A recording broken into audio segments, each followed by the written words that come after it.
Welcome back to my YouTube channel. සීල සුවාරණ උතුම් පුණ්‍ය භූමියට පය තබනකොටම කියන්න බැරි තරම් සතුටක් හිතට දැනුණා. ගිලන් හාමුදුරුවරුන්ට මේ ස්ථානය ලොකු රැකවරණයක් ලැබලා දෙනවා. ගිලන් හාමුදුරුවරුන් වෙනුවෙන් පවත්වන උදේ දාණය, ඒ වගේම දවල් දාණයට උනත් සහභාගී වෙන්න පුළුවන්. වියලි ආහාර හවස 2කින් පස්සේ බාර ගන්නවා. දානයකට සහභාගී වෙන්න අවශ්‍යතාවය තිබුණත් තාත්තා ගොඩක් දුර්වල තත්ත්වයේ ඉන්න නිසා අපි වියලි ආහාර පූජා කරන්න හිතාගෙන තමයි ආවේ. ගිලන් හාමුදුරුවන්ට අවශ්‍ය බෙඩ් ෂීට්ස් 10කුත් අපි පූජා කළා. පින් අනුමෝදන් කරන්න වඩින්නෙත් සුවපත් වෙමින් ඉන්න ස්වාමින් වහන්සේ නමක්මයි. 2014 වෙසක් මාසේ එක දවසක අම්මා නැති දුවෙක් වුණාම මේ ජීවිත කාලේ අම්මගේ සමුගැනීම මවන්නේ සදාකාලික හිඩසක්.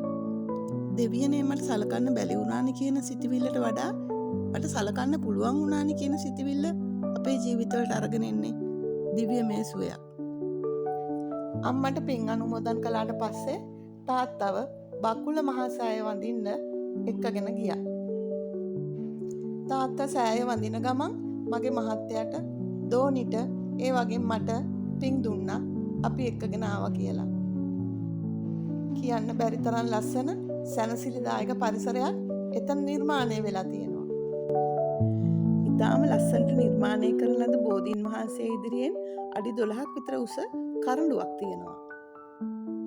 මේ කරඬුව ඇතුලේ තමයි බක්කුල මහරහතන් වහන්සේගේ, සීවලී මහරහතන් වහන්සේගේ, ඒ වගේම තවත් මහරහතන් වහන්සේලාගේ ධාතු නිධන් කරලා තියෙන්නේ. අපි කවුරුත් දන්නවා බක්කුල මහරහතන් වහන්සේ කියන්නේ දීර්ඝායුෂ වළඳපු නිරෝගීමත් ස්වාමින් වහන්සේ නමක්. මෙතනින් පෙන්වන්නේ 80 මහා ශ්‍රාවකයින්ට ධර්මයේ දේශනා කරන විදිය. මේ නිර්මාණ වලින් පෙන්වන්නේ සිංහල බෞද්ධයාගේ අභිමානයයි. මේ පෙන්වන්නේ සීල සුවාරණේ ඔෆිස් එකේ නම්බර 1. එතනින් වැඩි විස්තර හැම දෙයක්ම දැනගන්න පුළුවන්. දානමය කටයුත්තක් සඳහා දින වෙන් කරගන්නෙත් මේ ඔෆිස් එකෙන්. තවත් දවසක හම්බෙනකල් සතුටින් පරිස්සමෙන් ඉන්න හොඳේ. බයි.